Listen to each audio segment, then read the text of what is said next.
Good morning everyone. In today's session we will see about the language processing activities. So in previous session we have seen about PL domain. We have seen there program oriented and the procedure oriented languages. Problem oriented languages are those which we are using for the specific application software systems. And the software systems are poor in quality and require large time and effort to develop due to the problems in a bridging specification gap. But if programming language is developed such that PL domain is close or identical to the application domain, at that time specification gap will get reduced. So such application specific programming language is a problem oriented language. And procedure oriented language which will provide general purpose facilities for the most application domain. So a large specification gap is present in the procedure oriented language as compared to the problem oriented language. So here we will learn about the language processing activities. If you see, it is include bridging of specification and the execution gap. Language processing activities can be divided into two groups. These are program generation activities and the program execution activities. So here we can say program generation activity that can be automatic generation of a program. Here source language is a specification language of an application domain and the target language is a program in the programming language.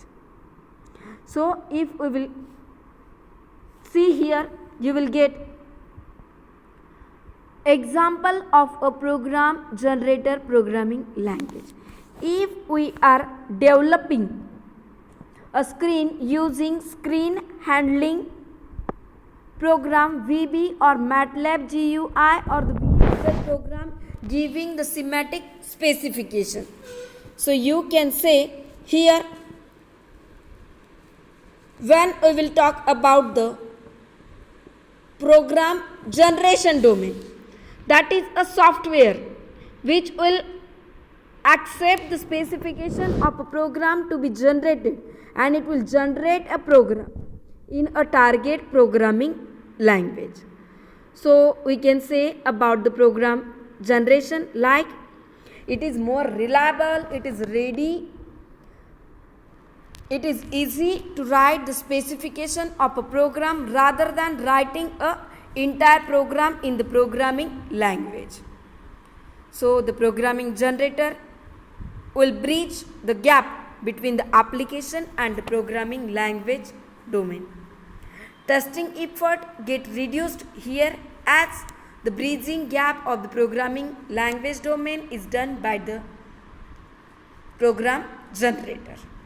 It is economical to develop program generator than the problem oriented language because problem oriented language has large execution gap for which compiler or the interpreter you will require. So here we can say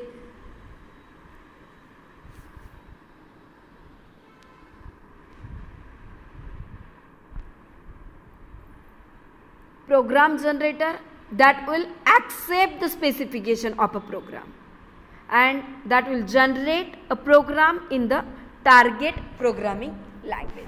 Now here we can see the diagram of the semantic gap which is in between application and the execution domain. Specification and the design gap, that is application and the PL domain. And the domain, the gap between PL and the execution, we are saying that as a execution gap. You have seen the diagram here which they have given for the interpreter and the application domain. Interpreter which will be having PL as well as the execution domain. Now we can see here about the program execution models in which we will learn about the translation and the interpretation. So firstly we will see about the program translation. So what, as the name define, program translation activity which will involve translation of a program from source code into a machine code. So you can see here the diagram. When we are giving source code to the translator, if there is error, you are supposed to recover it. After that, we are using their language program. So that will take the data and it will be given to the execution of a program. So which will convert source program into a target program and you will get the output. So we can say a program translation which will involve the translation of a program from source code to a machine code program. Compiler are used for the program translation. The translated program may be saved in a file. The saved program may be executed repeatedly, and program can be executed by the interpreter. So interpreter will read the source code one instruction at a time and it will convert that instruction into a machine code, and after that it will execute it, and program execution in interpreter will happen. So here now we can learn about the program interpretation. So program interpretation cycle, it is like a instruction execution cycle. As we know about, you have already learned about the microcontroller. So if we are executing the program, what is the process? First of all, you are supposed to fetch the instruction, then we will decode that, and after that we will execute it. So this is the basic way for the program interpretation, in which we are interpreting in the PC. After that you will take the program from source program and a data memory. That is the program interpretation. And in program execution we are using the CPU and memory, in which you will take the data from program and the data memory. So about the interpretation cycle, you will do their fetch statement, analyze statement and determine its meaning, that its computations to be performed, and its operands.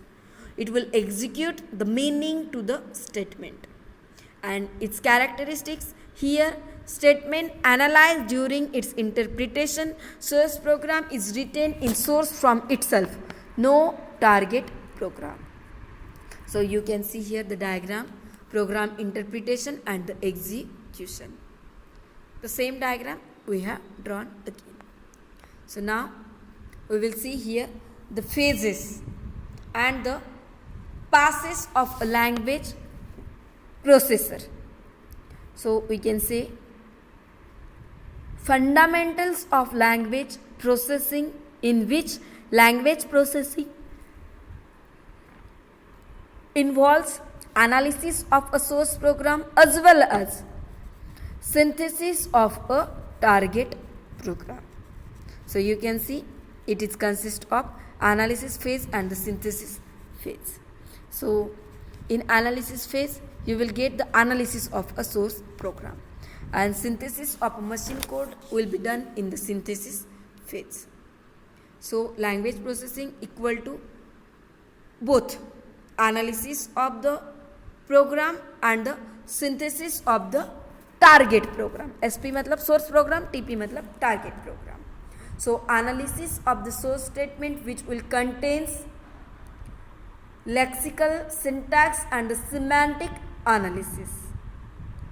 And if you see about the lexical, in lexical analysis you are supposed to follow the governed formation of the lexical units, like rules for identifier name, rules for string constant, and identifier name must start with the alphabet or underscore. How it will get followed? It will be followed by alphanumeric character. You are supposed to follow the rule. Syntax rule, you can say syntax rule govern the formation of the valid statement in the source language. Means if we are writing in the C language, how we can write x equal to y plus 3? Can you write x equal to y plus into 3 star 3? No, it is not a valid. So you are supposed to follow the syntax there. After we are saying we are supposed to follow semantic analysis, मतलब semantic rule. Semantic क्या बोलता है? That will say you are supposed to follow valid statement of the language. Means if we are writing x equal to India into 3, yes, it is the statement. It is scientifically, if you check its syntax, you will get correct. But you are not getting any meaning. So you will require there, it's that sentence should have a meaning. So it is semantically wrong. So you can't use. So you are all supposed to follow the semantic, syntax and the lexical rules. After that, in synthesis phase, what they are saying here, in synthesis phase, it constructs target language statement for the source statement. So it will concern with the generation of a target or machine program that which have same meaning as a source statement. A synthesis phase is close to a machine domain. So you can see here again of analysis of source statement. You are supposed to follow semantic rule. It means what? It will have some meaning to that syntax.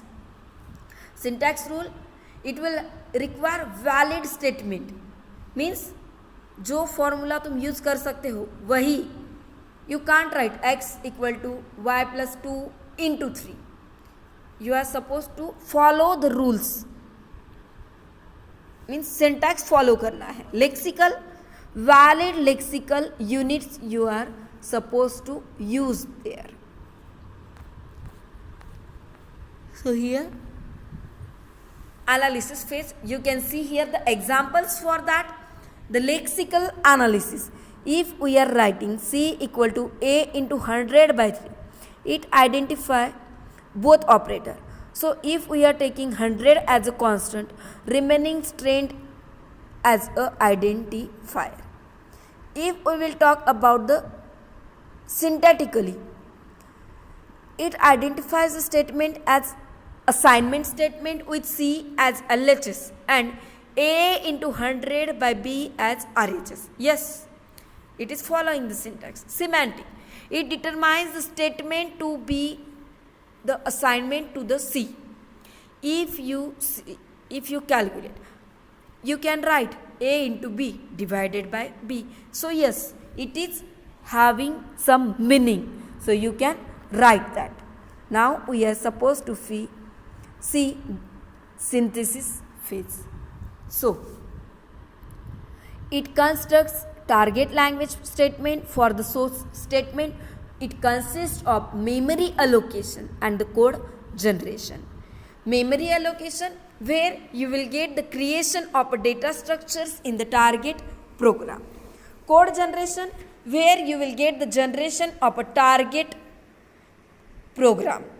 So you can take example like generation of assembly language code of any program in the C language, or you can say a programming language domain. So phases and the passes of a language processor.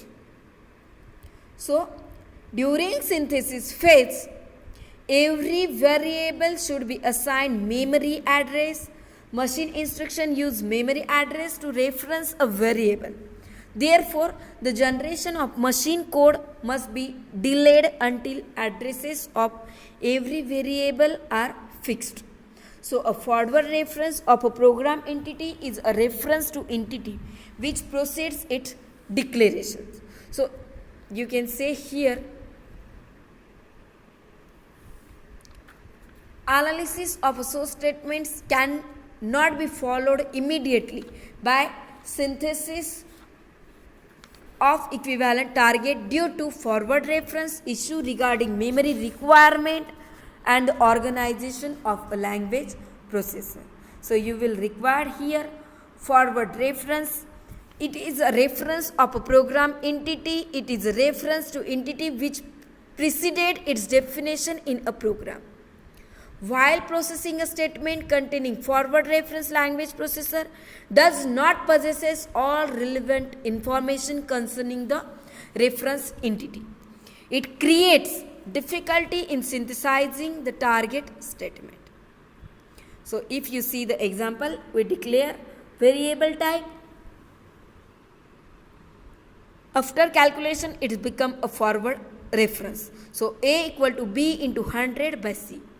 So multipass model language processing is required. Now we can say here about the language processor pass. It is a processing of every statement in a source program or its equivalent representation to perform a language processing function. So the part of language processor which is performing one pass over the source, that we can say as a pass. मतलब language processor का जो part one pass over the source program, that we can say as a pass. Pass 1 which will perform analysis of a source program, and pass 2 which will perform synthesis of a target program. So if we declare variable type after the calculation, it becomes forward reference. A equal to B into 100 by C long B. So information concerning the type of B is noted in pass 1, used during pass 2 to perform the code generation. Remaining we will see in the next class. Thank you.